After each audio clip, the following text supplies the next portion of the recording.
is the head of policy communications of Twitter, calling in from Washington, D.C., New Wexler on the Rich Eisen Show. New, thanks for calling in. I appreciate it. Great. Thanks for having me, Rich. I'm a longtime Twitter follower of yours. I appreciate that. I appreciate that. So what can Twitter do when somebody crosses the line in the manner that somebody crossed the line with Curt Schilling? New, what can Twitter do about this? Well, without discussing the specifics of that case, I think what you're seeing is that our changes, our recent safety updates are working. We're processing 5 times more reports and have increased our support staff by 3-fold. We're taking action on accounts much faster.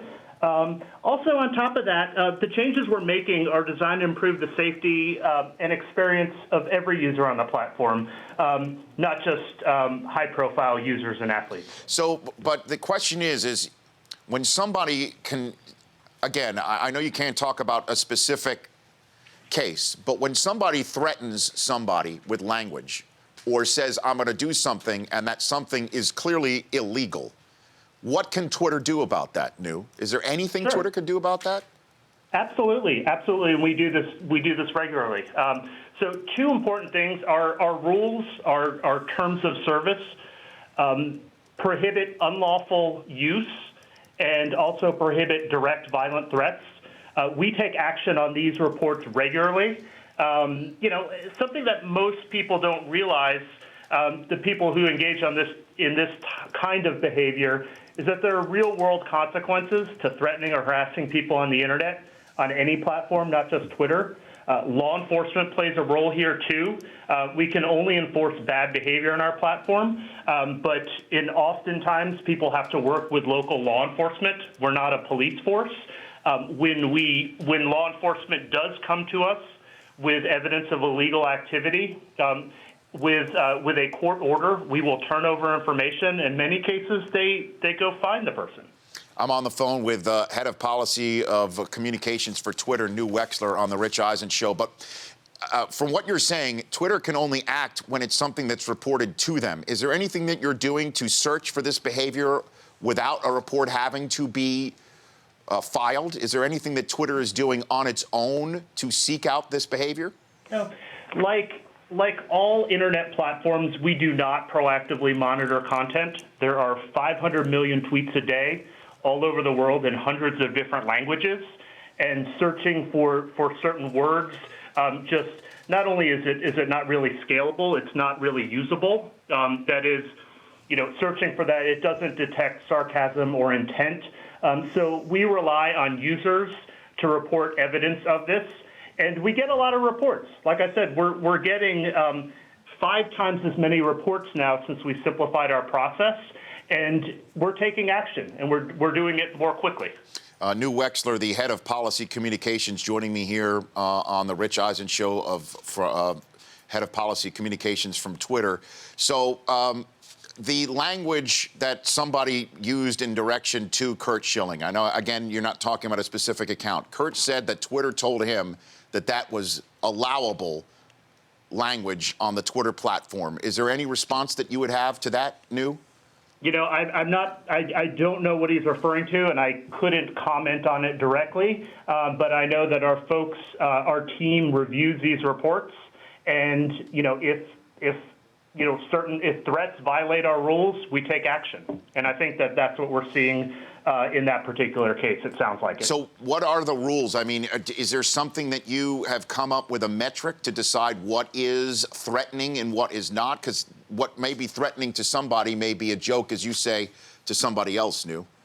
Exactly. It's that's what makes our job so hard. Oftentimes, it's perceived, different comments are perceived directly by different people. Language that 12-year-olds might use on the platform is different coming from somebody who's 30. So it's really hard. It's a lot more subjective than people think. So how big of a problem do you think this has become, New, in terms of the discourse that you're seeing on Twitter? Now, you're saying since the rules have been simplified, the number has gone up. Do you see this as a major issue moving forward with your platform? I think it's an issue for every internet platform. We all work on different ways to address this. Oftentimes we work on it together to talk about different things that we're seeing, whether it's something that relating to illegal activity or other things. But this is something that we work hard to address. And as we get more users on our platform, right now I think we have somewhere in the neighborhood of 290 million monthly active users. As we continue to grow our user base, more people will be on there. Twitter is a real-time. It's a real-time network where people are communicating with each other, and there are going to be instances where people disagree and they don't get along, and we are going to have to find a way to. We will continue, to find ways to address that. And how does Twitter view somebody not going through law enforcement, but by themselves, finding out who these people are and using their own platform to out this type of behavior? How does Twitter view that? Well, it depends on exactly what they're doing. Posting personal private information is prohibited on Twitter. So you couldn't find somebody and post their social security number or their home address or birthday, for instance. But there are other instances of people who do have their information on Twitter, somebody will criticize them and other people will join in, and I think it's part of the conversation. But we do enforce our rules against personal private information. And last question, if there is somebody in the sound of my voice or watching this show right now who has been harassed or feel that there's somebody who is harassing them on Twitter, what do they do? What do they do? They can report abusive conduct. Either they can report it if they're on a mobile device. There is a button in the tweet that allows them to report abuse, and they'll be walked through the reporting flow, and then they will then get an email explaining whether we took action. Well, thanks for the call, and also thanks for the follow. I appreciate it. Thanks for having me. You bet. That's Wexler, the head of policy communications for Twitter. The Rich Eisen Show, weekdays at noon Eastern. On Audience.